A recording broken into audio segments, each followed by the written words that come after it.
നിങ്ങളൊന്ന് ആലോചിച്ച് നോക്ക്. ഈ സ്വത്തെല്ലാം കൈയടക്കാൻ പോവുകയാണ്. ഈ രാജ്യം ആരുടേതാണെന്നറിയാതെ അതിന് തടസ്സമായിട്ട് നിന്ന് എല്ലാത്തിനെയും അവർ തട്ടിത്തെറിപ്പിക്കും. എന്താ ഇതിന്റെയൊക്കെ ലക്ഷ്യം? ഈ ആശയം ഇവർ പറയുന്നത് 1922 ദ ബെഞ്ച് ഓഫ് തോട്ട് എന്ന് പറയുന്ന പുസ്തകം ഇന്ത്യയിൽ പ്രസിദ്ധീകരിക്കുന്നത്. ഇപ്പൊ ആ പുസ്തകം കിട്ടാനേ ഇല്ല. വിചാരധാര എന്ന മലയാളത്തിൽ ട്രാൻസ്ലേറ്റ് ചെയ്യപ്പെട്ടിട്ടുണ്ട്. 735 പേജുണ്ട് വിചാരധാരയിൽ. ആ വിചാരധാരയിലെ 19, 20, 21 അധ്യായം ഞങ്ങളുടെയൊക്കെ പഴയ യുവജന സംഘടനാ പ്രവർത്തന കാലത്ത് ഇത് ഒരുപാട് സ്ഥലത്ത് ഈ സാധനം എടുത്തുകൊണ്ട് പോയി പ്രസംഗിക്കാൻ പോകുമായിരുന്നു. എന്താ ഈ പുസ്തകം? അന്ന് ആർക്കും മനസ്സിലായില്ല. എല്ലാവരും നമ്മൾ വെറുതെ അതിശോക്തി പറയുന്നു എന്നാ പറഞ്ഞത്. ആ പുസ്തകത്തിൽ പറഞ്ഞിരിക്കുന്നത് ഇന്ത്യയിൽ 3 ശത്രുക്കളുണ്ട്. RSS 1925 ഉണ്ടാവുന്നേ. RSSന്റെ സൈദ്ധാന്തിക ഗ്രന്ഥം 1923 ഉണ്ടാവുന്നേ. ആ ഗ്രന്ഥം എഴുതിയ ആളിന്റെ പേരാണ് MS ഗോൾവക്കർ. അതിനുശേഷം അദ്ദേഹം എഴുതിയ പുസ്തകമാണ് we or our nationhood defines. നമ്മൾ അഥവാ നമ്മുടെ രാഷ്ട്രം നിർവചിക്കപ്പെടുന്നു. ആ പുസ്തകം വരെ 1939 ഈ 2 പുസ്തകത്തിലും പറയുന്നത് എന്താ അറിയോ? ഇന്ത്യക്ക് 3 ശത്രുക്കളുണ്ട്. 1 മുസ്ലിം, 2 ക്രിസ്ത്യാനി, 3 കമ്മ്യൂണിസ്റ്റുകാർ. എന്നിട്ട് ഈ 3 പേരുമാണ് ഇന്ത്യയുടെ ശത്രുക്കൾ എന്ന് പറഞ്ഞിട്ട് ഈ പുസ്തകത്തിന്റെ 47-ാമത്തെ പേജ് പറയുന്നുണ്ടെന്ന് ശ്രദ്ധിച്ചോ. വിദേശ വംശങ്ങളിൽപ്പെട്ട ആളുകൾ എന്ന് പറഞ്ഞാൽ ആരാ? വിദേശ ആശയങ്ങൾ. മുസ്ലിം വിദേശീയമാണ്, ക്രിസ്ത്യാനി വിദേശീയമാണ്, കമ്മ്യൂണിസ്റ്റ് ആശയങ്ങൾ വിദേശീയമാണ്. അവർ ഹിന്ദുക്കളുടെ ഭാഷയെയും സംസ്കാരത്തെയും കളങ്കപ്പെടുത്തുന്നവരാണ്. ആ പുസ്തകത്തിൽ എഴുതി വെച്ചിരിക്കുകയാണ്. ഹിന്ദുരാഷ്ട്രം മഹത്വവൽക്കരിക്കുക എന്ന ജോലി അവർ ഏറ്റെടുക്കണം. അങ്ങനെ ചെയ്തില്ലെങ്കിൽ അവർ ഹിന്ദു വംശത്തിൽ ലയിക്കണം. അങ്ങനെയും ചെയ്തില്ലെങ്കിൽ അവർ ഒന്നും തന്നെ അവകാശപ്പെടാനില്ലാത്ത, പ്രത്യേക പരിഗണന അർഹിക്കാത്ത, അവസാനത്തെ വാക്ക് കേട്ടോ, പൗരത്വം പോലും നിഷേധിക്കപ്പെടുന്നവരായിരിക്കും. 1923 എഴുതി വെച്ച സാധനമായത്. 2025 ആകുമ്പോൾ 100 വർഷം തികയും. പൗരത്വം പോലും നിഷേധിക്കപ്പെടുന്ന ഒരുവരായിട്ട് അവർ മാറും എന്ന് അന്ന് എഴുതി വെച്ചതാ. അത് നടപ്പിലാക്കാൻ വേണ്ടിയിട്ടാണ് നമ്മുടെ രാജ്യത്തെ കോർപ്പറേറ്റുകളും RSSും കൂടെ ഒരുമിച്ച് ചേർന്നുകൊണ്ട് ഈ നിയമം കൊണ്ടുവന്നിരിക്കുന്നത്. 1948 ജനുവരി 30 ഗാന്ധിജി മരിക്കുമ്പോൾ ഇന്ത്യ സ്വതന്ത്രമായിട്ട് എത്ര നാൾ കഴിഞ്ഞ്? സെപ്റ്റംബർ, ഒക്ടോബർ, നവംബർ, ഡിസംബർ, ജനുവരി 5 മാസം ഇന്ത്യയിൽ ആ മനുഷ്യൻ താമസിക്കാൻ സമ്മതിച്ചില്ല. 80-ാമത്തെ വയസ്സിൽ എല്ലിച്ച ശരീരം, 4 വെടിയുണ്ടകൾ കേറ്റ് കയ്യിൽ പിടിച്ചിരുന്ന ഭഗവത്ഗീത നെഞ്ചോട് ചേർത്ത് ചോരയൊഴുകി കിടന്നിരുന്ന ആ മഹാത്മാഗാന്ധിജിയെ വെടിവെച്ചു കൊന്ന കേസിലെ 6-ാമത്തെ പ്രതിയാണ് BJP പാർലമെന്റിൽ കൊണ്ടുവന്ന് നമ്മുടെ BR അംബേദ്കറിന്റെ എതിരായിട്ട് സ്ഥാപിച്ചിരിക്കുന്ന ചിത്രമുണ്ടല്ലോ പാർലമെന്റിന്റെ സെൻട്രൽ ഹാളിൽ. ആ ചിത്രം വെച്ചിരിക്കുന്നത് സാക്ഷാൽ VD സവർക്കറിന്റെതാണ്. ആ ചിത്രത്തിന്റെ മറുപുറത്താണ് പാർലമെന്റ് സെൻട്രൽ ഹാളിൽ മഹാത്മജിയുടെ ചിത്രം ഇരിക്കുന്നത്. മഹാത്മജിയെ വെടിവെച്ച കൊന്നാൾ ബുദ്ധന്റെ അഹിംസയും സാക്ഷാൽ കൃഷ്ണനാം ഭഗവാന്റെ നയതന്ത്രജ്ഞതയും രന്തിദേവന്റെ ദയാവായ്പും മുഹമ്മദിൻ സ്ഥൈര്യവും ക്രിസ്തുദേവന്റെ പരിത്യാഗശീലവും ചേർന്നൊത്തു കാണണമെങ്കിൽ ചെല്ലുവിൻ ഭവാൻമാരൻ ഗുരുവിന് കിടത്തിൽ അല്ലായെങ്കിൽ അവിടുത്തെ ചരിത്രം വായ്പിനെന്ന് വള്ളത്തോളിനാൽ വിശേഷിപ്പിക്കപ്പെട്ട ഈ നൂറ്റാണ്ടിൽ ജീവിക്കുന്ന തലമുറ, അടുത്ത നൂറ്റാണ്ടിൽ ജീവിക്കുന്ന തലമുറ ഇങ്ങനെ മജ്ജയും മാംസവുമായിട്ട് ഒരു മനുഷ്യൻ നടന്നു പോയിട്ടുണ്ടോ എന്ന് സംശയിക്കുമെന്ന് ആരെ കുറിച്ച് പറഞ്ഞോ? ആ മഹാത്മജിയുടെ നെഞ്ചിലേക്ക് വെടിയുണ്ട വായിച്ചിട്ട് ഒറ്റ കാരണത്താലാണ് ഗാന്ധിജിയെ അവർ കൊല്ലുന്നത്. ഞാൻ ഇന്ന് കണ്ട ഒരു പോസ്റ്റർ, അവരുടെ ഒരു നേതാവ് ജാഥ നടത്തുന്നതിന്റെ പോസ്റ്റർ ഞാൻ കണ്ടിട്ട് ചിരിച്ചുപോയി. ഗാന്ധി സങ്കല്പ യാത്ര, BJPയുടെ യാത്രയുടെ പേരാ ഗാന്ധി സങ്കല്പ യാത്ര. ഗാന്ധിജിയുടെ ആശയം ഉൾക്കൊണ്ടുകൊണ്ട് അവർ സങ്കല്പയാത്ര നടത്തുകയാണ്. ആ ഗാന്ധിജിയെ വെടിവെച്ചു കൊല്ലാനുള്ള കാരണം എന്താണ്? ഒറ്റ മുദ്രാവാക്യമാണ്, ഈശ്വർ അല്ലാ തേരേ നാം. നിങ്ങൾ സ്വാതന്ത്ര്യ സമരത്തിൽ ഹിന്ദുക്കളും മുസ്ലിങ്ങളും തമ്മിൽ എന്തിനാ തർക്കിക്കുന്നത്? ഒരാൾ പറയുന്നു രാമനാ ദൈവം, വേറൊരാൾ പറയുന്നു റഹീമാ ദൈവം. അപ്പൊ മഹാത്മാഗാന്ധിജി പറഞ്ഞു ഈശ്വർ അല്ലാ തേരേ നാം. ഇത് പറഞ്ഞതിനാണ് ഗാന്ധിജിയെ വെടിവെച്ചു കൊല്ലുന്നത്. പിന്നെ അദ്ദേഹം പാകിസ്ഥാനും ഇന്ത്യയുമായി വിഭജിക്കപ്പെട്ടപ്പോ പാകിസ്ഥാൻ ഒരു 40 കോടി രൂപ ബാലൻസ് അങ്ങോട്ട് കൊടുക്കാനുണ്ട്. ഇന്നത്തെ ഒരു 400-4000 കോടിയായിരിക്കും. ഗാന്ധിജി പറഞ്ഞു, നെഹ്റുവിനോട് പറഞ്ഞു ആ പൈസ കൊടുക്കാൻ പറഞ്ഞു. ക്യാബിനറ്റ് കൂടിയിട്ട് കൊടുക്കുന്നതിൽ മടി കാണിച്ചു. ഗാന്ധിജി പറഞ്ഞു ആ പൈസ കൊടുക്കാൻ പറഞ്ഞു, കൊടുത്തില്ല. അപ്പൊ എന്ത് ചെയ്തു? ഗാന്ധിജി പോയി നിരാഹാര സത്യാഗ്രഹം കിടന്നു. ഈ മനുഷ്യൻ അവസാനമായിട്ട് നിരാഹാര സത്യാഗ്രഹം കിടന്നത് പാകിസ്ഥാനിലെ ജനങ്ങൾക്ക് കൊടുക്കാനുള്ള പണം കൊടുക്കാൻ വേണ്ടിയാ. ഇന്ത്യ ഗവൺമെന്റ് പിന്നീട് പൈസ കൊടുത്തു. ആ മഹാത്മജി ജീവിച്ചിരുന്നാൽ ഇന്ത്യ ഹിന്ദു രാഷ്ട്രമാക്കി മാറ്റാൻ പറ്റത്തില്ല. അതുകൊണ്ട് ഹിന്ദുക്കളെ കൊല്ലുക. മുസ്ലിംകൾ ജീവിച്ചിരുന്നാൽ പറ്റില്ല, ക്രിസ്ത്യാനി ജീവിച്ചിരുന്നാൽ പറ്റില്ല, കമ്മ്യൂണിസ്റ്റുകാരൻ ജീവിച്ചിരുന്നാൽ പറ്റില്ല. അതുകൊണ്ടാണ് പിണറായിയുടെ തലയ്ക്ക് 3 കോടി രൂപ പ്രഖ്യാപിച്ചത്. ഇങ്ങനെയാണ് ചെയ്തുകൊണ്ടിരിക്കുന്നത്. അതുകൊണ്ട് ചെറിയ കാര്യമൊന്നുമല്ല. അപ്പൊ ചിലർ കരുതും മുസ്ലിങ്ങൾക്കല്ലേ ഉള്ള പ്രശ്നം, ക്രിസ്ത്യാനികൾക്കല്ലേ ഉള്ള പ്രശ്നം. അതിനാണ് ജർമ്മൻ കവി, ഒരു പാസ്റ്ററായിരുന്നു നെപ്പളർ, ഒരു കവിത എഴുതിയിട്ടുണ്ട്. വലിയ കവിതയൊന്നുമല്ല, പുള്ളി ഒറ്റ കാര്യം പറഞ്ഞുള്ളൂ. ആദ്യം അവർ ജൂതന്മാരെ തിരക്കി വന്നു. ഞാനൊന്നും മിണ്ടിയില്ല, കാരണം ജൂതന്മാരെ തിരക്കി വന്നതിന് ഞാൻ എന്തിനാ വേളം ഉണ്ടായി. രണ്ടാമത് അവർ മുസ്ലിങ്ങളെ തിരക്കി വന്നു, ഞാൻ ശബ്ദിക്കാൻ പോയില്ല, ഞാൻ മുസ്ലിം അല്ല. മൂന്നാമത് അവർ ക്രിസ്ത്യാനികളെ തിരക്കി വന്നു, ഞാൻ മിണ്ടാനേ പോയില്ല, ഞാൻ ക്രിസ്ത്യാനിയല്ല. നാലാമത് അവർ എന്നെ തിരക്കി വന്നു, ഞാൻ ചുറ്റിനും നോക്കിയപ്പോൾ ഒരുത്തനും ഇല്ല എന്നെ രക്ഷിക്കാൻ. ഈ അവസ്ഥയായിരിക്കും നാട്ടിലെ 80% വരുന്ന പിന്നാക്ക ജനവിഭാഗങ്ങൾക്ക് ഉണ്ടാകാൻ പോവുക. കാരണം ഈ മനുസ്മൃതിക്കകത്ത് വേറൊരു കാര്യം കൂടെ പറയുന്നുണ്ട് കേട്ടോ, ഈ പുസ്തകത്തിനകത്ത്. അതിനകത്ത് 3 വംശങ്ങളെ അവർ അംഗീകരിക്കൂ: ബ്രാഹ്മണൻ, ക്ഷത്രിയൻ, വൈശ്യൻ. 4ാമത് ശൂദ്രനാണ്. കേരളത്തിലെ നായർ വിഭാഗം ഉൾപ്പെടെ അതിനകത്താ വരുന്നത്. നമ്മുടെ നായർ വിഭാഗത്തിന് കേട്ടാ ഇഷ്ടപ്പെടാത്തൊരു കാര്യമാണ്. ശൂദ്രൻ 4 ചർണങ്ങൾ: ബ്രാഹ്മണൻ, ക്ഷത്രിയൻ, വൈശ്യൻ. കേരളത്തിൽ വൈശ്യന്മാരില്ല. വൈശ്യനാണ് ഈ ഗാന്ധിജി. വൈശ്യവംശത്തിൽപ്പെട്ട ആളാണ് ഗാന്ധിജി. ഗുജറാത്തിലെ ബനിയാണ് ജാതി, ഗുജറാത്തിലെ ബനിയാണ്. ആരാധിച്ചിരുന്നത് വിഷ്ണുവിനെയാണ്. വൈഷ്ണവ ജനതയാണ് അദ്ദേഹത്തിന്റെ പിന്മുറക്കാരെന്ന് പറയുന്നത്. പിന്നെ ഉള്ളത് ആരാണ്? ക്ഷത്രിയനും ഹിന്ദുക്കൾ ബ്രാഹ്മണരുമാണ്. അവരുടെ കൂട്ടത്തിൽ ഈ പിന്നാക്കക്കാരൻ വരില്ല. അതുകൊണ്ടാണ് 10 ലക്ഷം ഹിന്ദുക്കളെ വിളിച്ചുകൊണ്ട് ഡോക്ടർ BR അംബേദ്കർ മുസ്ലിം ഹിന്ദുമതം വിട്ടിട്ട് പോകാനുള്ള കാരണം അതാണ്.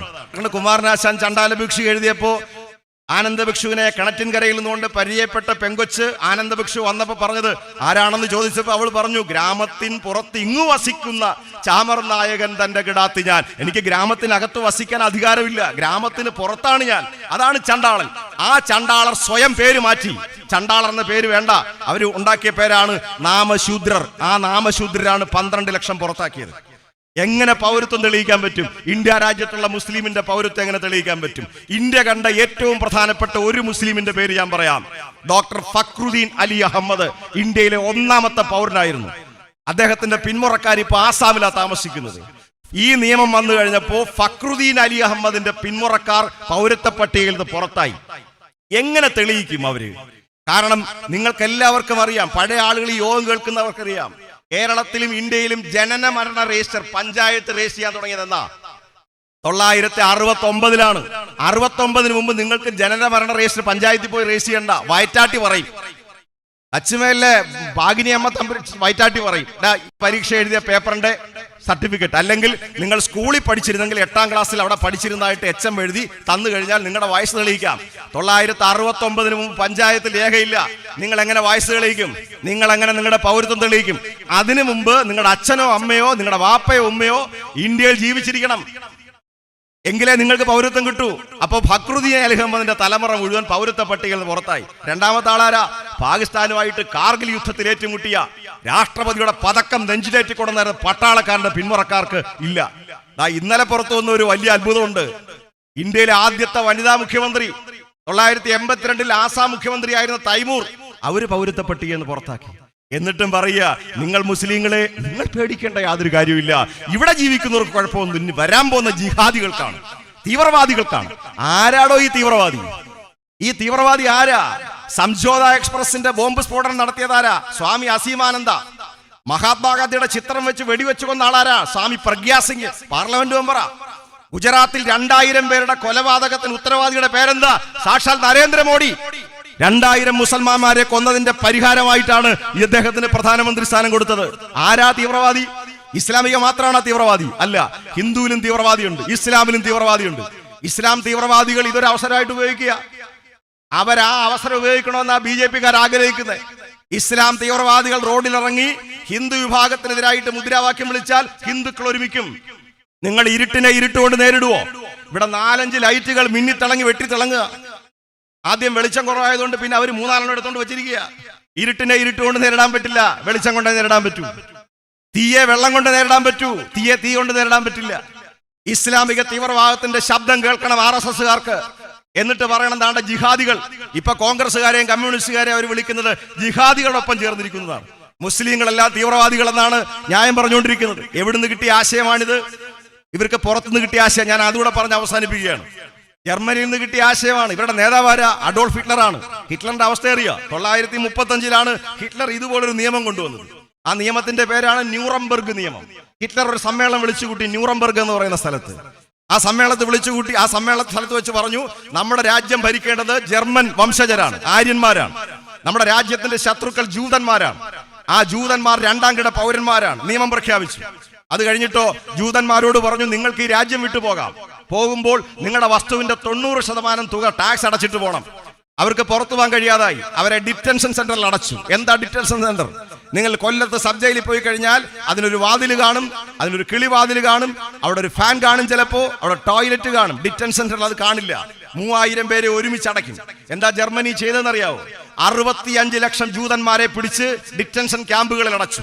ഡിറ്റൻഷൻ ക്യാമ്പിൽ ഗ്യാസ് തുറന്നു വിട്ടപ്പോഴോ ശ്വാസം കിട്ടാതെ തൊട്ടടുത്ത് നിന്ന സഹജീവിയുടെ നെഞ്ചു വലിച്ചു പൊളിച്ചു. ഒഴുകി വന്ന ചോര നക്കി കുടിച്ചു. ശ്വാസം കിട്ടാതെ മറ്റവന്റെ വായിലർപ്പിച്ചു. വാ കൊണ്ട് മൂടി. ജനങ്ങൾ പിടഞ്ഞു മരിച്ചു. 65 ലക്ഷം ആളുകൾ ജർമ്മനിയിൽ ഈ നിയമത്തിന്റെ ഭാഗമായിട്ട് പിടഞ്ഞു മരിച്ചു. ഈ പുസ്തകത്തിൽ, ഞാൻ നേരത്തെ പറഞ്ഞ പുസ്തകത്തിൽ എഴുതി വെച്ചിരിക്കുക, ഇന്ത്യയിലെ ഹിന്ദുക്കൾക്ക് ജർമ്മനിയിൽ നിന്ന് ഒരുപാട് പാഠം പഠിക്കാനുണ്ട്. എങ്ങനെയാണ് അവർ ജൂതരെ ഇല്ലാതാക്കിയത് എന്നത് നമുക്ക് പാഠമായിട്ട് മാറണം. RSSന്റെ ക്യാമ്പിൽ പഠിപ്പിക്കുന്നതാണ്. ഒരു കാര്യം കൂടി ഞാൻ ഈ അവസരത്തിൽ പറയുന്നു. ഹിറ്റ്ലർ എങ്ങനെ മരിച്ചെന്നറിയാവോ? ഓടി. സോവിയറ്റ് യൂണിയനുമായിട്ടുള്ള യുദ്ധത്തിലോടി, ബ്രിട്ടനുമായിട്ടുള്ള യുദ്ധത്തിലോടി, അമേരിക്കയുമായിട്ടുള്ള യുദ്ധത്തിലോടി. 2ാം ലോക മഹായുദ്ധം കഴിഞ്ഞു. ജർമ്മനി തകർന്നു. ഹിറ്റ്ലർ ഓടി എവിടാ പോയത്? ഒരു ക്യാമ്പിന്റെ, ഇതുപോലൊരു ക്യാമ്പിന് അകത്ത് കയറിയിരുന്നു. കൂടെ അദ്ദേഹത്തിന്റെ ഭാര്യയുണ്ട്. ഔദ്യോഗിക ഭാര്യ അല്ലായിരുന്നു, ഈവ ബ്രൗൺ. സയനൈഡ് വിഷം എടുത്തു കഴിക്കാൻ. വെടിയേറ്റ് മരിക്കണ്ടെന്ന് കരുതി സയനൈഡ് വിഷം എടുത്തു. ഈ സയനൈഡിന്റെ പ്രത്യേകത അറിയാവോ? ചുണ്ടിന്റെ അടുത്ത് കൊണ്ടുവന്നാൽ തന്നെ മരിച്ചു പോകും. അതാണ് സയനൈഡ്. കഴിക്കണമെന്നില്ല. പക്ഷെ ഈ വിഷം എടുത്തു വെച്ചിട്ട് തന്റെ വെപ്പാട്ടിയോട് ഹിറ്റ്ലർ ചോദിക്കുക, എടേ ഇത് കഴിച്ചാൽ മരിക്കുവോ? ഒരു സംശയം.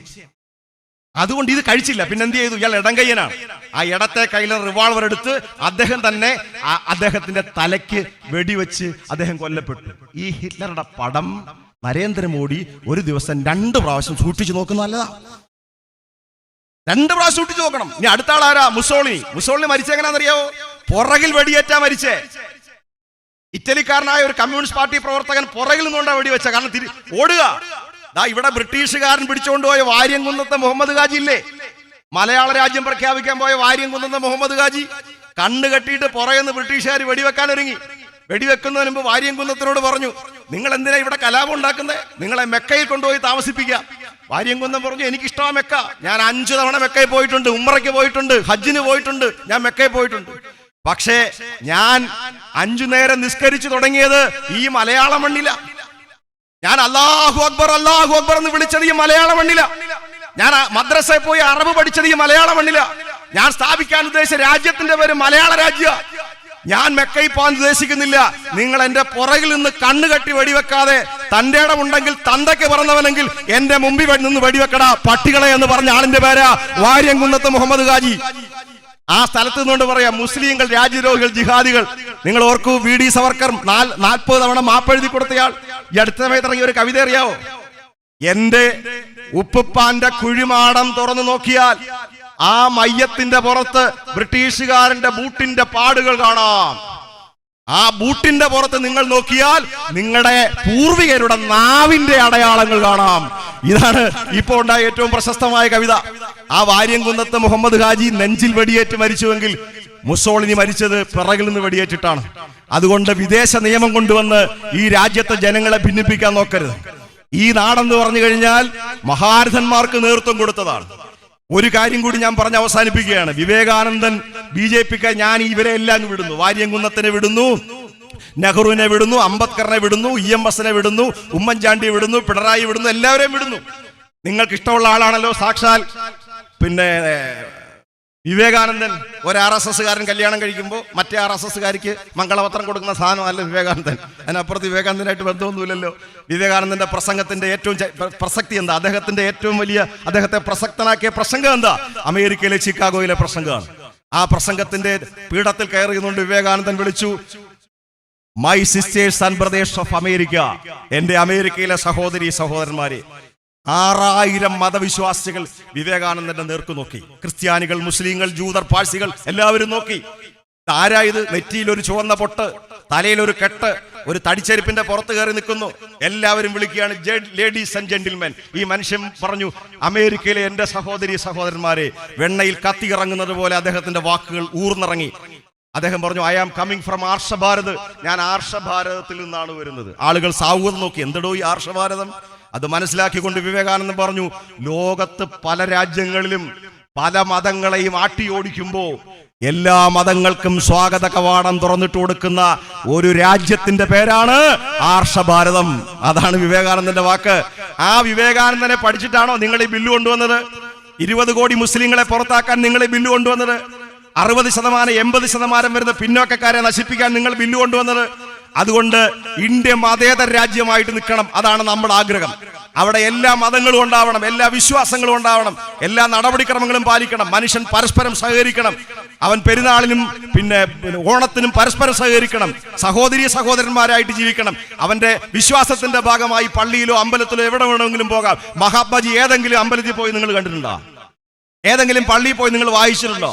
മഹാത്മാഗാന്ധി ഒരു അമ്പലത്തിലും പോയിട്ടുള്ളൂ, പള്ളിയിലും പോയിട്ടില്ല. ഇനി ഇന്ത്യ വിഭജിക്കാൻ കൂട്ടുനിന്ന മുഹമ്മദ് അലി ജിന്ന പള്ളിയിൽ പോയി നിസ്കരിച്ചിട്ടുണ്ടോ? മുഹമ്മദ് അലി ജിന്ന ചുരുട്ട് വലിക്കുമായിരുന്നു, അനിസ്ലാമികം. മുഹമ്മദ് അലി ജിന്ന മദ്യം കഴിക്കുമായിരുന്നു, അനിസ്ലാമികം. മുഹമ്മദ് അലി ജിന്ന വേഷം ധരിച്ചിട്ടില്ല, കോട്ട് ധരിക്കുമായിരുന്നു, പാശ്ചാത്യം, അനിസ്ലാമികം. നിങ്ങളുടെ നേതാവ് വി ഡി സവർക്കർ അമ്പലത്തിൽ പോയിട്ടില്ല.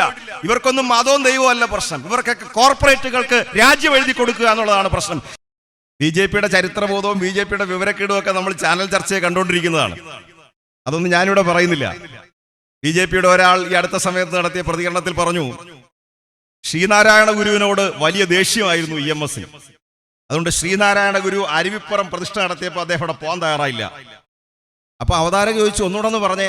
എന്റെ കയ്യിലിരിപ്പുണ്ട് പുസ്തകം. അദ്ദേഹം പറയുകയാണ്, EMS എഴുതിയ പുസ്തകം ഇരിപ്പുണ്ട്. ശ്രീനാരായണ ഗുരുവിനോട് എനിക്കുള്ള വിരോധം കൊണ്ട് ഞാൻ അവിടെ പോയില്ല എന്ന് EMS എഴുതിയ പുസ്തകം എന്റെ കയ്യിരിപ്പുണ്ട്. ആ രേഖയല്ല എന്റെ കയ്യിരിപ്പുണ്ട്. അരുവിപ്പുറം പ്രതിഷ്ഠ നടന്നതെന്ന 1888. EMS ജനിച്ചതെന്ന 1909. എന്തുകൊണ്ടാ പോയിരുന്ന? വണ്ടി കിട്ടിയില്ലായിരുന്നു. നിങ്ങളൊന്ന് ആലോചിച്ച് നോക്കിയേ. ആ രേഖയെല്ലാം എന്റെ കയ്യിലുണ്ട്. ശങ്കരാടി പറയുന്നത് പോലെയാണ്. ശങ്കരാടി വലത് കൈ ഉയർത്തിയിട്ട് പറഞ്ഞു, രേഖയെല്ലാം എന്റെ കയ്യിലുണ്ട്. ഇന്നസെന്റ് താഴോട്ട് നോക്കിയപ്പോഴാ ചങ്ങല കിടക്കുന്നു. ചങ്ങല സ്വാമി, ഇവനെല്ലാം വട്ടുപിടിച്ചിരിക്കുകയാണ്. ഈ രാജ്യത്ത് ഇങ്ങനെ എന്തെങ്കിലും ചെയ്യാൻ പറ്റുമോ? രാജ്യത്തിന്റെ മതനിരപേക്ഷത തകർക്കാൻ തീരുമാനിച്ചു. രാജ്യത്താദ്യമായി മതത്തിന്റെ പേരിൽ ഒരു നിയമം കൊണ്ടുവരുന്നു. അതിനെയാണ് നമ്മൾ എതിർക്കുന്നത്. ഇത് മുസ്ലിമിന്റെയോ ഹിന്ദുവിന്റെയോ പ്രശ്നമൊന്നുമല്ല. മതത്തിന്റെ പേരിൽ ഒരു നിയമം കൊണ്ടുവരുന്നതോടുകൂടി ഇന്ത്യ മതരാഷ്ട്രമായി മാറും. പാകിസ്ഥാനെ പോലെയാകും. അതാണ് പാകിസ്ഥാനിലെ ഒരു എഴുത്തുകാരി പറഞ്ഞത്, ഞങ്ങളെ പോലെ നിങ്ങളും ആയിക്കൊണ്ടിരിക്കുകയാണല്ലോ എന്ന് പറഞ്ഞതുകൊണ്ടാണ്. പാകിസ്ഥാനെ പോലെ ഇന്ത്യ ആയി മാറും, മതരാഷ്ട്രമായി മാറും. ആയി മാറിക്കഴിഞ്ഞാലോ ഇന്ത്യ സ്വതന്ത്രമായി 75 കൊല്ലമായിട്ട് നിൽക്കുകയാണ്. പാകിസ്ഥാൻ സ്വതന്ത്രമായി 25 കൊല്ലം കഴിഞ്ഞപ്പോൾ വിഭജിച്ച് ബംഗ്ലാദേശ് ഉണ്ടായി. ഇന്ദിരാഗാന്ധി നടത്തിയ യുദ്ധം, പാകിസ്ഥാനുമായിട്ട് നടത്തിയ യുദ്ധം, ബംഗ്ലാദേശ് ഉണ്ടായി. പാകിസ്ഥാൻ രണ്ടായി. ജുമ നടക്കത്തില്ല പാകിസ്ഥാനിൽ എല്ലാ വെള്ളിയാഴ്ചയും. ബോംബ് സ്ഫോടനം നടക്കുന്നേ. വളരെ സമാധാനത്തോടുകൂടി വെള്ളിയാഴ്ച പോയി പള്ളി നിസ്കരിക്കാൻ ചെല്ലുന്ന സാധാരണ മുസൽമാന് കിട്ടുന്നത് ബോംബ് സ്ഫോടനമാണ്. അതാണ് പാകിസ്ഥാൻ.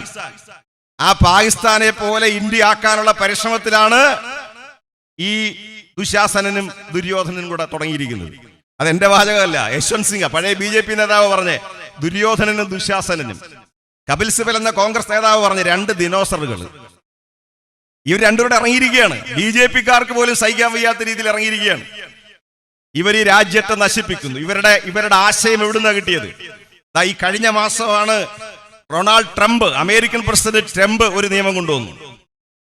7 മുസ്ലിം രാജ്യങ്ങളിൽ നിന്ന് അമേരിക്കയിലേക്ക് വരുന്നവർക്ക് വിസ അനുവദിക്കില്ല. 7 മുസ്ലിം രാജ്യങ്ങൾ. എന്നിട്ട് അദ്ദേഹം പറഞ്ഞു, അവിടെ മതന്യൂനപക്ഷങ്ങളുണ്ടെങ്കിൽ അവർക്ക് വിസ അനുവദിക്കും. അവിടുത്തെ പാർലമെന്റ് മെമ്പർമാർ എവിടെ പോയി? സുപ്രീം കോടതി പോയി, അമേരിക്കൻ സുപ്രീം കോടതി. ആ സുപ്രീം കോടതി പറഞ്ഞു, ഈ നിയമം ഭരണഘടനയ്ക്ക് നിരക്കുന്നതല്ല, പിൻവലിക്കാൻ പറഞ്ഞു. ഇന്ത്യയിൽ സുപ്രീം കോടതി ചെന്നു. അപ്പൊ സുപ്രീം കോടതി പറയാ, നീ എല്ലാം സമരം നിർത്തിയിട്ട് പിന്നെ ആലോചിക്കാവും. സുപ്രീം കോടതി കാവ്യവൽക്കരിക്കപ്പെട്ട് കഴിഞ്ഞിരിക്കുന്നു. എന്റെ ഏറ്റവും വലിയ തെളിവ് എന്താണെന്നറിയൂ? നമ്മുടെ അമിത്ഷാ ഒരു 3 മാസം ജയിലിൽ കിടന്നായിരുന്നു. സൊറാബ്ജി എന്ന് പറയുന്ന ഒരു മനുഷ്യനെ, ഒരു മുസ്ലിം സഹോദരനെ വെടിവെച്ച് കൊന്നു പോലീസ്. വ്യാജ ഏറ്റുമുട്ടലാണ്. ഒരു 2 ദിവസം കഴിഞ്ഞപ്പോൾ അദ്ദേഹത്തിന്റെ ഭാര്യയും വെടിയേറ്റ് മരിച്ചു. അന്വേഷണത്തിൽ ഇയാൾ കുറ്റക്കാരനാണ്. അന്നത്തെ ആഭ്യന്തരമന്ത്രിയാണ്, അവിടുത്തെ ആഭ്യന്തരമന്ത്രിയാണ് അമിത്ഷാ. അമിത്ഷാ 3 മാസം ജയിലിലടയ്ക്കപ്പെട്ടു. അതിനുശേഷം അദ്ദേഹത്തിന് ജാമ്യം കിട്ടി. ഈ കേസുമായി സുപ്രീം കോടതി പോയി. സുപ്രീം കോടതിയിൽ ഈ കേസ് വാദിച്ച ജസ്റ്റിസിന്റെ പേരാണ് ജസ്റ്റിസ് ലോയ. ആ ലോയയോട് ഈ അമിത്ഷായുടെ സുഹൃത്ത് കൊണ്ടുവന്ന് 100 കോടി രൂപ വാഗ്ദാനം ചെയ്തു അമിത്ഷായെ രക്ഷിക്കാൻ. ലോയ തയ്യാറായില്ല. ഒരാഴ്ചക്കകം ലോയ കൊല്ലപ്പെട്ടു, ജസ്റ്റിസ് ലോയ കൊല്ലപ്പെട്ടു. പിന്നീട് വീണ്ടും ആ കേസിന്റെ മേൽ അന്വേഷണം നടന്നു. ആ അന്വേഷണത്തിന്റെ ഭാഗമായി പഴയ Kerala governor justice P Sathasivam supreme കോടതി ജഡ്ജിയായിരിക്കും ഈ കേസ് വന്നു. അമിത്ഷായെ വെറുതെ വിട്ടു, സദാശിവത്തെ കേരള ഗവർണറാക്കി. ഇതാണ് സുപ്രീം കോടതി ഇരിക്കുന്നവരെല്ലാം പ്രതീക്ഷയോടിരിക്കുകയാണ്. ഞങ്ങൾ റിട്ടയർ ആയി കഴിഞ്ഞാൽ എവിടുത്തെ ഗവർണറാകാം. ഇതിന്റെ തുടക്കമായിരുന്നു കാശ്മീരിലെ 370-ാം വകുപ്പ്. അതിനു മുമ്പായിരുന്നു ബാബറി മസ്ജിദിന്റെ തകർച്ച. പലർക്കും മനസ്സിലായില്ല. പലരും കരുതിയത് രാമൻ ഒരു അമ്പലം പണിയുന്നതിന് എന്തിനാ തർക്കിക്കുന്നത്, മുസ്ലിങ്ങൾക്ക് എവിടെ വേണമെങ്കിലും ആകാമല്ലോ പള്ളി. സുപ്രീം കോടതി ഇപ്പൊ ചോദിച്ചതാണ്, മുസ്ലിങ്ങൾക്ക് എവിടെ വേണമെങ്കിലും ആകാമല്ലോ പള്ളി. കാരണം മുസ്ലിമിനെ ആരാധിക്കുന്നതിന് ഒരു പ്രത്യേക സ്ഥലം വേണമെന്നില്ല.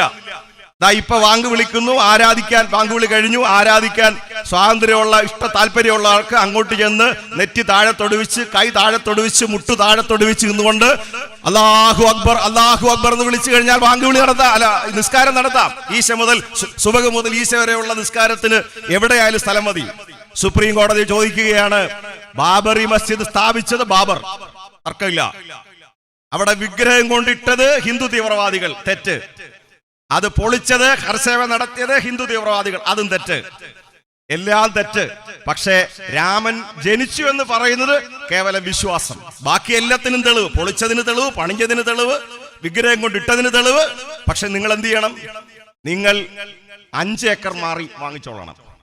പണ്ടൊക്കെ കാരാളിമുക്കിൽ വഴക്കിടും പറയും, നീ പോയി പള്ളി പോയി പറയടാന്ന് പറയും. ഇപ്പൊ പറയുന്നത് എന്താ അറിയോ? പോയി 5 ഏക്കറിൽ പോയി പറയടാന്ന് പറയും. പള്ളിയില്ല. അപ്പൊ ഇന്ത്യയിലെ മുസ്ലിങ്ങൾ എന്ത് ചെയ്തു? തീവ്രവാദ സ്വഭാവം ഇല്ലാത്ത ആളുകളെല്ലാം പറഞ്ഞു, ഇനി ഇതിന്റെ പേരിൽ ഒരു വഴക്ക് വേണ്ട. വഴക്കൊഴിവാക്കാൻ വേണ്ടി ഒരു സഹിഷ്ണുത കാണിച്ചു ഇന്ത്യൻ മുസ്ലിമുകൾ. ചെറിയ സംഖ്യ ഒന്നുമല്ല കേട്ടോ, അത് ഞാൻ വെറുതെ പ്രകോപിപ്പിക്കാൻ വേണ്ടി പറയല്ല. ഇന്തോനേഷ്യ കഴിഞ്ഞാൽ ലോകത്ത് ഏറ്റവും കൂടുതൽ മുസ്ലിംസ് ഉള്ളത് പാകിസ്ഥാനിലല്ല, ഇറാനിലല്ല, ഇറാഖിലല്ല, സൗദിയിലല്ല, ഖത്തറിലല്ല, ഒമാനിലല്ല. ഇന്തോനേഷ്യ കഴിഞ്ഞാൽ ലോകത്ത് ഏറ്റവും കൂടുതൽ മുസ്ലിം ജനസംഖ്യ ഇന്ത്യയിലാണ്, 20 കോടിയാണ്. യൂറോപ്പിലെ ജനസംഖ്യ എത്ര? അമേരിക്കയിലെ ആകെ ജനസംഖ്യ 27 കോടിയാ. സിംഗപ്പൂരിലെ ജനസംഖ്യ 5 കോടിയാ. ഇപ്പൊ ഒരു പെങ്കൊച്ചു പ്രധാനമന്ത്രിയായാലും ലോകത്തെ ഏറ്റവും പ്രായം കുറഞ്ഞ പ്രധാനമന്ത്രി. ഫിൻലൻഡ് 35 ലക്ഷം ജനങ്ങളെ ഉള്ളൂ, കൊല്ലം ജില്ലയിലെ ജനസംഖ്യ ഉള്ളൂ. അവിടെയാണ് 20 കോടി ജനങ്ങളാണ് ഇന്ത്യ രാജ്യത്ത് മുസ്ലിംസ്. ഇനി വേറൊരു കണക്ക് നിങ്ങൾ നോക്കിയേ, 800 വർഷക്കാലം ഇന്ത്യ ഭരിച്ച വംശമാണ് മുസ്ലിംസ്. 800 വർഷം, ചില്ലറയല്ല. അതിൽ ലോധി വംശമാകാം, ഖോറി വംശമാകാം, അക്ബർ ആകാം, ജഹാംഗീർ ആകാം, ഹുമയൂൺ ആകാം, ഷാജഹാൻ ആകാം, ഔറംഗസീബ് ആകാം, ആരുമാകാം. 800 വർഷക്കാലം. അതിൽ 300 വർഷക്കാലം ഇന്ത്യ ഭരിച്ചത് മുസ്ലിം ജനസാമാന്യമാണ്, മുസ്ലിം വംശമാണ്. 800 വർഷം ഭരിച്ചത്. 300 വർഷം മുഗൾ രാജവംശം. 1857 1-ാം സ്വാതന്ത്ര്യ സമരം വിജയിച്ചതായിട്ട് പ്രഖ്യാപിച്ചുകൊണ്ട് ഡൽഹിയിൽ അധികാരത്തിലെത്തിച്ച പ്രധാനമന്ത്രിയുടെ പേരെന്താ? രാജാവിന്റെ പേരെന്താ? അന്ന് ഈ സ്വാതന്ത്ര്യ സമരത്തിൽ ജനങ്ങൾ സംഘടിച്ച് 1857 ശിപ്പായി ലഹള, 1-ാം സ്വാതന്ത്ര്യ സമരത്തിൽ ബ്രിട്ടീഷുകാർക്കെതിരായിട്ട് ഞങ്ങൾ രാജാവിനെ പ്രഖ്യാപിക്കുന്നു. അയാളുടെ പേരെന്താ? ബഹദൂർ ഷാ. മുഗൾ രാജവംശത്തിന്റെ അവസാന ചക്രവർത്തി. രാജ്യത്തിന്റെ ഭരണാധികാരിയായി സ്വാതന്ത്ര്യ സമര സേനാനികൾ ഏൽപ്പിച്ചതാരെയാ? ബഹദൂർ ഷായാണ്. നിങ്ങൾ ഡൽഹി പോയി 80 കിലോമീറ്റർ സഞ്ചരിച്ചു കഴിഞ്ഞാൽ ആഗ്ര കോട്ടയിലെത്തും. ആ ആഗ്ര കോട്ട പണിഞ്ഞതാരാ? മുഗൾ രാജവംശം. ആഗ്ര കോട്ടയുടെ മുകളിൽ കയറിയുന്നുകൊണ്ട് യമുന നദിക്കരയിലേക്ക് നോക്കിയാൽ നിങ്ങൾ ലോകാത്ഭുതങ്ങളിൽ ഒന്നായ താജ്മഹൽ കാണാം. ആരാ പണിയിച്ചത്? മുഗൾ രാജവംശം. നിങ്ങൾ ഇങ്ങോട്ട് ഇറങ്ങി നോക്കിയാൽ കാണുന്ന ഫത്തേപൂർ സിക്രി ആരാ പണിയിച്ചത്? മുഗൾ രാജവംശം. അപ്പുറത്തോട്ട് ചെന്നാൽ കാണുന്ന ഡൽഹി ജുമാ മസ്ജിദ് ആരാ പണിയിച്ചത്? മുഗൾ രാജവംശം. ആഗസ്റ്റ് 15-ാം തീയതി ഡൽഹി ത്രിവർണ്ണ പതാക ഉയർത്തപ്പെടുന്ന ലോകത്തെ മനോഹരമായ ചെങ്കോട്ട പണി കഴിപ്പിച്ചതാര്? മുഗൾ രാജവംശം. അപ്പുറത്തോട്ട് പോയാൽ ഹൈദരാബാദിൽ വന്ന ചാർമിനാർ പണി കഴിപ്പിച്ചതാര്? മുഗൾ രാജവംശം. കുത്തബ് മിനാർ പണി കഴിപ്പിച്ചതാര്? മുഗൾ രാജവംശം. നമ്മൾ പാട്ട് കേൾക്കുന്നവരാണ്, ഹിന്ദുസ്ഥാനി സംഗീതം കേൾക്കുന്നവരാണ്. ഹിന്ദുസ്ഥാനി മ്യൂസിക്കിന്റെ വളർച്ച എവിടെ നിന്നുണ്ടായി? മുഗൾ കാലഘട്ടത്തിൽ. ഇവിടെ ചെമ്പൈ വൈദ്യനാഥ ഭാഗവതര്, MS സുബ്ബലക്ഷ്മി, നെയ്യാറ്റിങ്കര വാസുദേവൻ എന്നൊക്കെ പേരുകളാ കേൾക്കുന്നതെങ്കിൽ വടക്കേന്ത്യ സംഗീതത്തിൽ നിങ്ങൾ കേൾക്കുന്ന പേര് അംജദ് അലി ഖാൻ, ഉസ്താദ് അംജദ് അലി ഖാൻ, ഗുലാം അലി, അല്ലെങ്കിൽ ഉസ്താദ് ബിസ്മില്ല ഖാൻ, അവരുടെയൊക്കെ പേരുകളാ കേൾക്കുന്നത്. ഉസ്താദ് ബിസ്മില്ല ഖാൻ എന്ന് പറഞ്ഞാൽ കാശി വിശ്വനാഥ ക്ഷേത്രത്തിനകത്ത് ഈ കുഴൽ വായിക്കുന്ന ആളാണ്. പുല്ലാങ്കുഴലല്ല, ഷഹനായി വായിക്കുന്ന ആളാണ്. ഒരു പുല്ലുകൊണ്ടുണ്ടാക്കിയ കുഴലാണത്, ഷഹനായി. കാശി വിശ്വനാഥ ക്ഷേത്രത്തിനകത്തിരുന്നാ വായിക്കുന്നേ. രാവിലെ എഴുന്നേറ്റ് സുബഹ് നിസ്കാരം കഴിഞ്ഞിട്ടാ പുള്ളി അമ്പലത്തിൽ പോകുന്നത്. അതാണ് ഇന്ത്യയുടെ ഒരു പാരമ്പര്യം. ആ ഷഹനായി വായിക്കുന്ന ബിസ്മില്ലാ ഖാൻ, ആ ബിസ്മില്ലാ ഖാനോട് അമേരിക്കക്കാർ ഒരു ദിവസം ഡൽഹിയിൽ വന്നിട്ട് പറഞ്ഞു, നിങ്ങൾ ലോകത്തെ ഏറ്റവും വലിയ സംഗീതജ്ഞനാണ്, നിങ്ങൾ അമേരിക്കയിൽ ഒന്ന് താമസിക്കണമെന്ന് പറഞ്ഞു. കൂട്ടത്തെ പറയട്ടെ, ഞാൻ കുറ്റപ്പെടുത്തുകയല്ല, 80 വയസ്സ് തികഞ്ഞ ഏതൊരു മലയാളിയും ആ ശബ്ദം കേൾക്കാതെ ഉറങ്ങത്തില്ല. സാക്ഷാൽ യേശുദാസ്. ആ യേശുദാസ് പാട്ട് പാടുന്നത് അമേരിക്കയിൽ നിന്ന് വന്നിട്ടാണ്. വൈകുന്നേരം തിരിച്ച് അമേരിക്കയിലേക്ക് പോകും പ്രഭചേച്ചിയായിട്ട്. അദ്ദേഹം താമസിക്കുന്നത് അമേരിക്കയിലാണ്. അവിടെ ഇരുന്നുകൊണ്ടാണ് ഹരിവരാസനം പാടുന്നത്.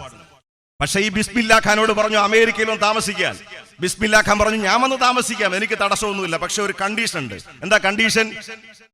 ഹിന്ദുക്കളുടെ പുണ്യ നദിയാണ് ഗംഗാ നദി. പരമശിവന്റെ ശിരസിൽ നിന്ന് ഒഴുകുന്നു എന്നാണ് സങ്കല്പിക്കുന്നത്.